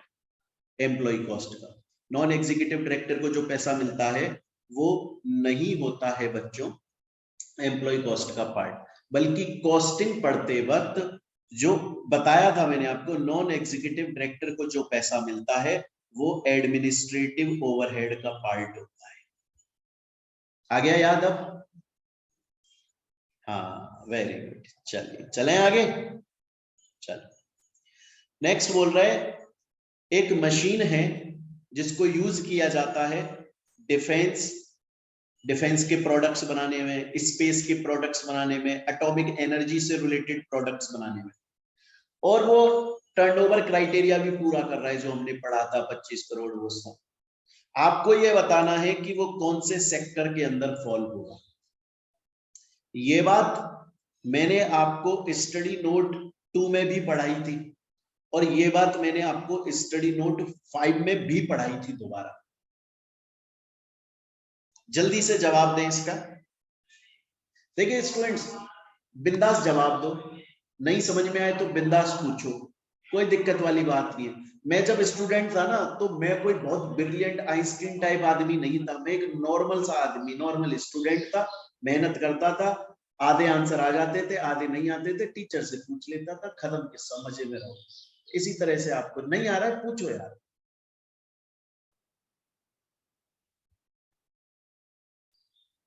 चलिए जवाब आ रहे हैं।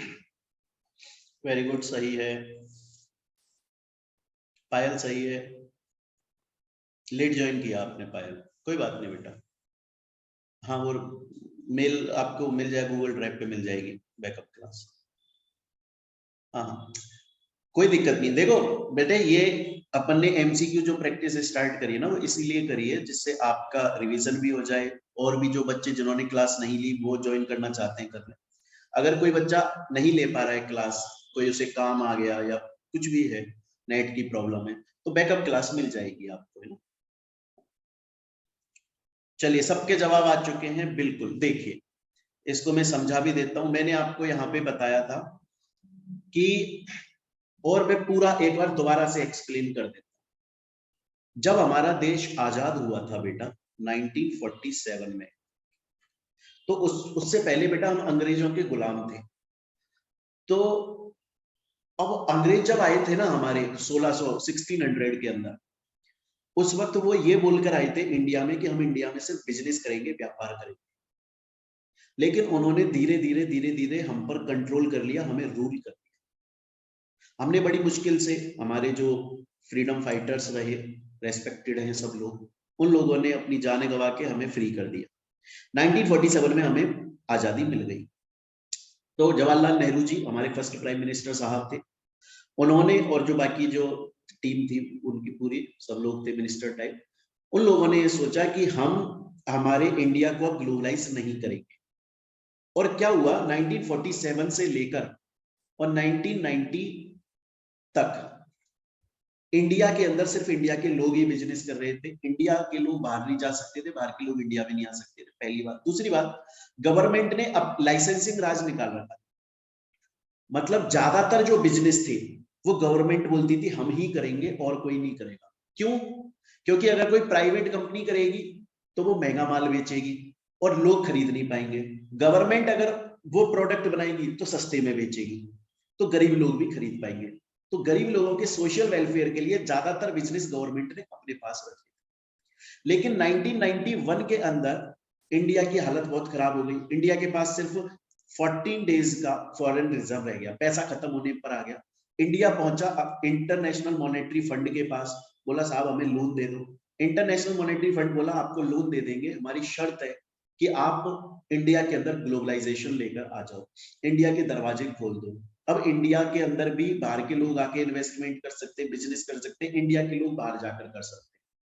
प्लस लाइसेंसिंग राज हटाओ, आपने अपने सभी बिजनेस अपने कंट्रोल में ले लिए कि सिर्फ आप ही कर सकते। तो गवर्नमेंट ने ऐसा किया और गवर्नमेंट ने बहुत सारे बिजनेस प्राइवेट कंपनीज को करने को दे दिए कि आप भी कर लो, कोई दिक्कत नहीं है, ऐसा नहीं है सिर्फ गवर्नमेंट करेगी। लेकिन गवर्नमेंट ने कुछ बिजनेस फिर भी अपने पास में सिक्योर करके रख लिए। गवर्नमेंट बोली देखो इलेक्ट्रिसिटी तो गवर्नमेंट ही बांटेगी सब, क्योंकि गांव गांव में इलेक्ट्रिसिटी भेजनी है। अगर कोई प्राइवेट आदमी बिजली बेचने लग गया तो वो एक यूनिट 50 रुपए की बेचेगा, तो सिर्फ शहर के लोग खरीद पाएंगे, गांव का नहीं खरीद पाएगा। तो कुछ ऐसे बिजनेस थे जो गवर्नमेंट ने अपने पास में रख लिए, उनको रेगुलेटेड सेक्टर बोलते हैं, और इनके अलावा बाकी सबको अनरेगुलेटेड सेक्टर बोलते हैं। तो हमारा जो क्वेश्चन है बच्चे, वो अनरेगुलेटेड सेक्टर के अंदर फॉल होता है, क्योंकि रेगुलेटेड में कहीं भी ऐसी मशीन की बात नहीं है जो डिफेंस या इस तरह के प्रोडक्ट्स बनाती हो, तो अनरेगुलेटेड सेक्टर। आ गया याद, पढ़ाया था सबको, वेरी गुड। आगे चलते हैं, नेक्स्ट। प्रॉब्लम है तो पूछ लो, कोई दिक्कत नहीं। बड़ा ही इजी क्वेश्चन है बच्चों, नेक्स्ट वाला बहुत ही सिंपल क्वेश्चन, बहुत ही सिंपल क्वेश्चन। मुझे ये बताओ कि कोई भी असेट जो होती है उसकी यूजफुल लाइफ मैक्सिमम कितनी हो सकती है? ये बात क्लियरली बताई है, पढ़ाते वक्त भी बताई थी। इसका एक मैंने आपको प्रैक्टिकल क्वेश्चन भी करवाया था। एक मैंने खुद ने एग्जांपल बना के करवाया था, एक प्रैक्टिकल क्वेश्चन एक्चुअल में आपको करवाया था। समझ रहे हो? जल्दी से इसका जवाब दे दो कि यूजफुल लाइफ मैक्सिमम कितनी हो सकती है, कितने ईयर्स तक हो सकती है, उससे ज्यादा नहीं हो सकती। जल्दी जवाब दें। स्टडी नोट 5 का है, याद आ रहा होगा, डेप्रिसिएशन वाला है। Depreciation and amortisation cost accounting standard पढ़ाया था। जवाब आना स्टार्ट हो गया, वेरी गुड, सही है, सही है। धर्मेंद्र सही है, वेरी गुड, वेरी गुड। आकाश वेरी गुड बेटा। अपूर्वा आपका सही है। सलोनी आपका सही है। सबका सही है, सबका सही है, बिल्कुल, वेरी गुड, बहुत बढ़िया, बहुत ही बढ़िया। 10 साल लिखा हुआ है। कॉस्ट अकाउंटिंग स्टैंडर्ड 16 जो है वो क्लियरली ये बात बोलता है कि एक प्रोडक्ट की, एक असेट की, जो इंटेंजिबल असेट की जो लाइफ है वो मैक्सिमम 10 साल हो सकती है। आगे चलते हैं। There is no requirement of audit working papers while conducting audit and they only result in loss of time. Question बोल रहा है कि जब कोई कॉस्ट ऑडिटर कॉस्ट ऑडिट करने आता है, तो जैसे ही वो कॉस्ट ऑडिट करने के लिए कंपनी में एंटर होता है, वो उस दिन से एक ऑडिट फाइल बनाता है। अभी समझाया था ना, उसमें एविडेंस के लिए बहुत सारी चीजें रखता है। ऑडिट वर्किंग पेपर्स भी बनाता है जिससे कॉस्ट ऑडिट रिपोर्ट इफेक्टिव बन सके।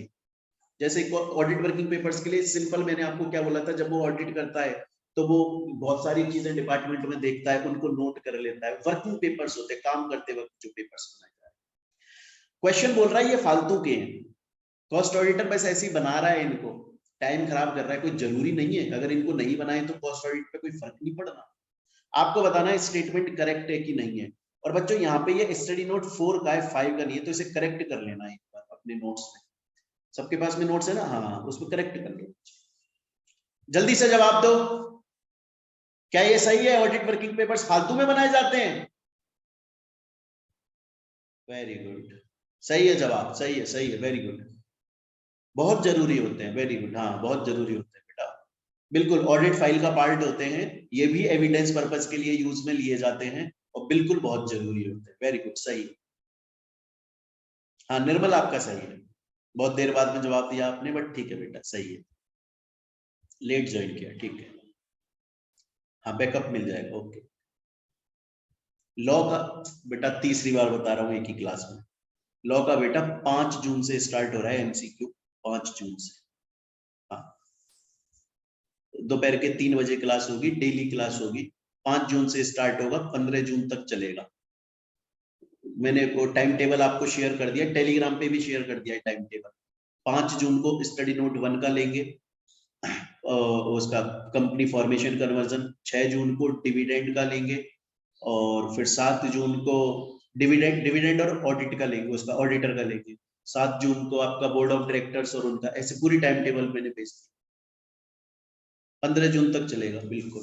हाँ, सब कुछ, corporate governance, section B SEBI वाला पार्ट, कंपटीशन एक्ट, फेमा, सबके एमसीक्यूज करवाऊंगा बिल्कुल।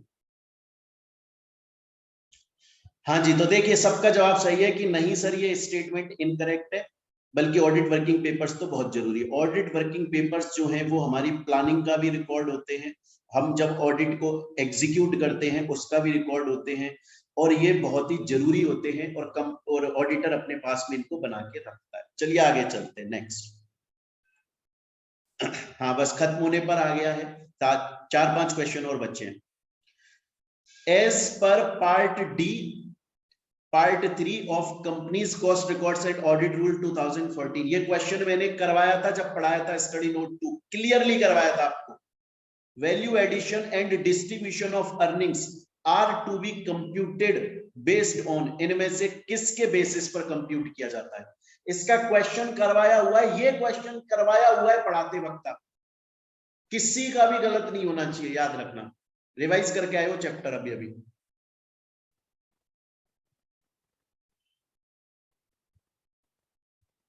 सही है, वेरी गुड, सही है, सही है, सही है। हाँ, सबका सही है बिल्कुल। अनऑडिटेड फाइनेंशियल डेटा, ये समझाया हुआ है, पूरा क्लियर है, इसमें कुछ ज्यादा दिमाग नहीं लगा। ये भी क्वेश्चन करवाया है मैंने आपको, याद रखो। जब हम पढ़ रहे थे ना तब मैंने करवाया, प्रीवियस ईयर में आया हुआ है, ये 2019 का क्वेश्चन है। एक कंपनी जो कि कंस्ट्रक्शन बिजनेस के अंदर एंगेज्ड है, उसे cost records and audit rules के हिसाब से वो इन सब चीजों को इंक्लूड करती है, कौन सी चीज को इंक्लूड नहीं करती? बड़ा ही सिंपल है, ध्यान करो। मैंने आपको बताया था कि कॉस्ट ऑडिट कब नहीं करनी पड़ती, 4 वजह बताई थी मैंने आपको कि कॉस्ट ऑडिट कब नहीं करनी पड़ती। एक तो बताया था कैप्टिव कंजप्शन के लिए प्रोडक्ट बना रहे हो तो नहीं करनी पड़ती। एक मैंने बताया था टोटल जितना कमाई करी है उसके 75% से ज्यादा आपने फॉरेन एक्सचेंज से कर लिया। एक अनरेगुलेटेड सेक्टर, उसके मैंने क्राइटेरिया बताए थे पूरे, क्लियर है। एक और बताया था, वही इसका आंसर है। जवाब दे सभी बच्चे। सही है जवाब। हाँ, ये किया है अपन ने, और क्या। नॉस्टैल्जिया हो रहा है, ओके ठीक। हाँ जी, बिल्कुल सही, स्पेशल, ये क्लियर है बेटा, देखो लिखा भी हुआ है। ये सेम चीज आपको नोट्स में दी हुई है मैंने। Cost audit is not applicable in the operating, अगर कोई कंपनी स्पेशल इकोनॉमिक जोन से काम करे, नाम स्पेशल इकोनॉमिक जोन, जोन मतलब एरिया, इकोनॉमिक मतलब पैसा, स्पेशल मतलब स्पेशल, एक ऐसा एरिया जहां पर काम करने वाली कंपनीज को पैसे के मामले में स्पेशल बेनिफिट्स देती है गवर्नमेंट, कॉस्ट ऑडिट करने की जरूरत ही नहीं। क्लियर है? कोई प्रॉब्लम है तो पूछ लो, बिंदास। चलिए आगे चलते हैं, नेक्स्ट। ये जल्दी से बताएं, before submission to the auditor for report, मैंने बताया था ना कि cost auditor cost audit report जब बनाता है तो वो बोर्ड ऑफ डायरेक्टर्स को सबमिट करता है, फाइनेंशियल ईयर खत्म होने के 180 दिन के अंदर करता है, CRA 3 के अंदर करता है। तो आपको बताना है कि जब कॉस्ट ऑडिटर ये cost audit report board of directors को सबमिट करता है तो किसके सिग्नेचर करवा लेता है पहले उस कॉस्ट ऑडिट रिपोर्ट पे? सिग्नेचर भी तो करवाने पड़ते हैं ना उसको, उसी के बाद तो वो बोर्ड ऑफ डायरेक्टर्स को देता है। इनमें से किसके सिग्नेचर करवाने पड़ते हैं, जल्दी से बता रहे हैं।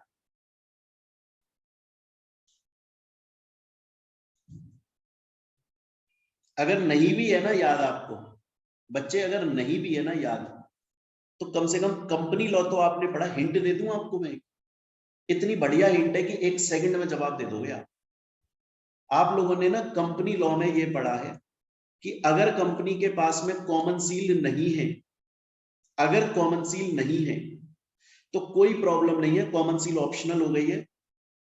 कंपनी के अगर 2 डायरेक्टर साइन कर दे डॉक्यूमेंट पे तो मान लिया जाएगा कंपनी ने साइन कर दिया। अगर कंपनी में 2 डायरेक्टर उस वक्त नहीं है तो मैंने आपको बताया था एक डायरेक्टर प्लस एक कंपनी सेक्रेटरी अगर साइन कर दे तो मान लिया जाएगा कंपनी ने साइन कर दिया। अब इससे बड़ा हिंट तो कुछ नहीं है मेरे पास। हाँ, सबका सही। सी, सेक्रेटरी मतलब company secretary and one director, simple answer है इसका। लॉ में भी तो पढ़ा है, इंटर में भी पढ़ा है, फाइनल में भी पढ़ा है, कितना पढ़ा है आपको, उसके क्वेश्चन भी करवाए थे प्रीवियस ईयर के। चलिए आगे चलते हैं। नेक्स्ट क्वेश्चन जो है वो स्टडी नोट 4 से है ना, लिखा हुआ है मैंने सबके अंदर। अब देखिएगा, ये बोल रहा है कि एक कॉस्ट अकाउंटेंट है, उसका नाम है अरुण माया।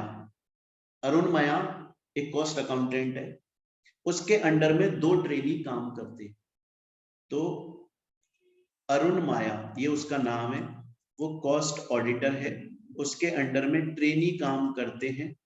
और उसने अपने ट्रेनीज को बोला हुआ है कि सुनो, अगर तुम मेरे पास में कोई ग्राहक लेकर आओगे ना, मतलब कोई कंपनी जो मुझसे कॉस्ट ऑडिट करा ले, तो मैं तुमको कमीशन दे दूंगा। आपको ये, और कितना कमीशन दे रहा है, जितनी मैं टोटल ऑडिट फीस लूंगा ना, उसका 10% तुमको दे दूंगा कमीशन। ले आओ मेरे पास में कोई ग्राहक। आपको बताना है क्या ये जो अरुण माया जो कॉस्ट अकाउंटेंट कर रहा है वो सही कर रहा है या प्रोफेशनल मिसकंडक्ट है।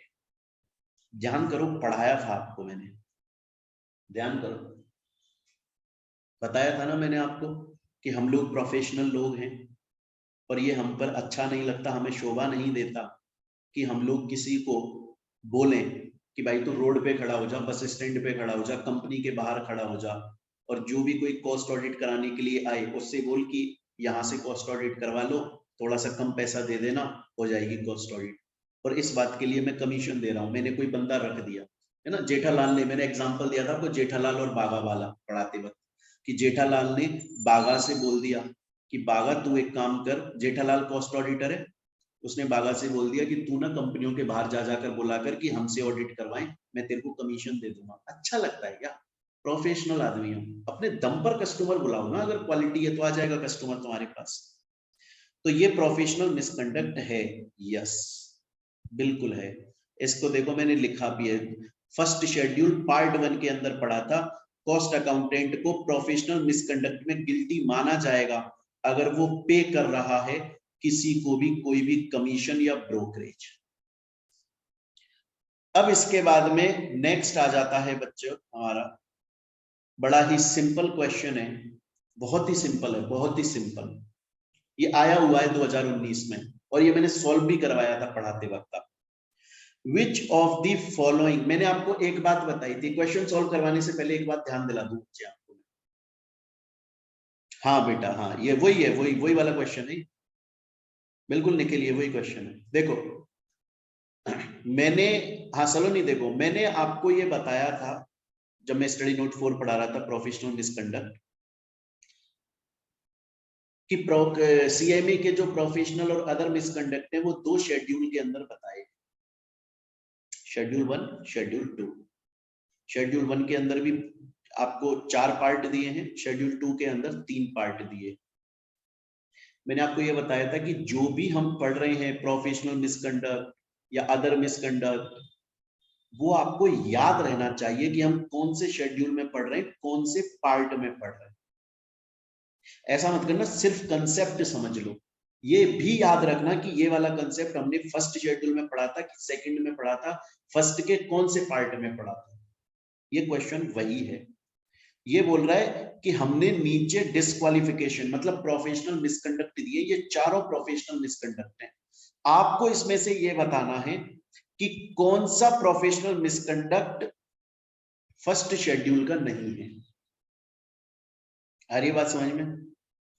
फर्स्ट शेड्यूल मतलब सेकंड का है, फर्स्ट का नहीं है, ऐसा कौन सा है, तो बस वही आपको बताना है। तो सिंपल है बेटे, ये तो समझाया है, डी इसका आंसर है। ये तो समझाया है, ये तो आपको याद करना पड़ेगा। तो बच्चे यहां पर हमारे आज के एमसीक्यूज एंड होते हैं। मैं दोबारा से बोल रहा हूं, यहां पर आज हमारे एमसीक्यूज एंड होते हैं बेटे। और ये कॉस्ट एंड मैनेजमेंट ऑडिट के आपके 1 से 10 के, सॉरी 1 से और 1 to 6 स्टडी नोट के हमने करे हैं। सिर्फ 25 करे हैं। इसके अभी 3 सेशन और होंगे, टोटल 100 एमसीक्यूज इसके करे जाएंगे। उसके बाद 7 से 11 के 100, उसके बाद 12 से 15 के 100, उसके बाद टोटल के 150। तो इस तरह से हमारे काफी सारे एमसीक्यूज हो जाएंगे। लॉ के एमसीक्यूज के लिए बार बार सब बच्चे पूछ रहे हैं, मैं दोबारा बता देता हूं बच्चे। लॉ के जो एमसीक्यूज हैं उनका हम स्टार्ट कर रहे हैं, लाइव क्लास होगी, 3 बजे स्टार्ट होगी, 5 जून से स्टार्ट होगी, 15 जून तक चलेगी। सभी चैप्टर्स का कराया जाएगा, हर चैप्टर का अलग अलग एमसीक्यू कराया जाएगा, और जितने क्वेश्चन पहले आ चुके हैं वो भी सॉल्व कराएंगे। अपनी तरफ से बहुत सारे क्वेश्चन बनाकर सॉल्व करवाने वाले हैं। रजिस्ट्रेशंस ओपन है, इस नंबर पे आप कॉल, मैसेज या व्हाट्सएप करके रजिस्ट्रेशन कर सकते हो। टाइम टेबल कैसे रहेगा इसका पूरा वो मैंने टेलीग्राम पे ज्वाइन कर दिया है, वहां से आप ज्वाइन कर लेना। अगर कोई बच्चा सोशल मीडिया प्लेटफॉर्म पर देख रहा है, टेलीग्राम चैनल का लिंक डिस्क्रिप्शन में है, वहां से ज्वाइन कर लो। रजिस्ट्रेशन 5 जून के सुबह 10 बजे तक ओपन है, करवा सकते हैं। 1000 की रजिस्ट्रेशन फीस है बेटे, ठीक है। हाँ, कल भी इसी टाइम पर ही करेंगे धर्मेंद्र, बिल्कुल बिल्कुल, वेरी गुड। चलिए ठीक है, ओके। हाँ बेटा निर्मल, ओके। चलिए, जो स्टूडेंट ने लेट ज्वाइन करा था ना, वो बच्चे टेलीग्राम पर या व्हाट्सएप पर मैसेज कर दें, अपनी मेल आईडी दोबारा से एक बार सेंड कर दीजिए, आपको बैकअप क्लास दे दी जाएगी। चलिए, ओके, थैंक यू।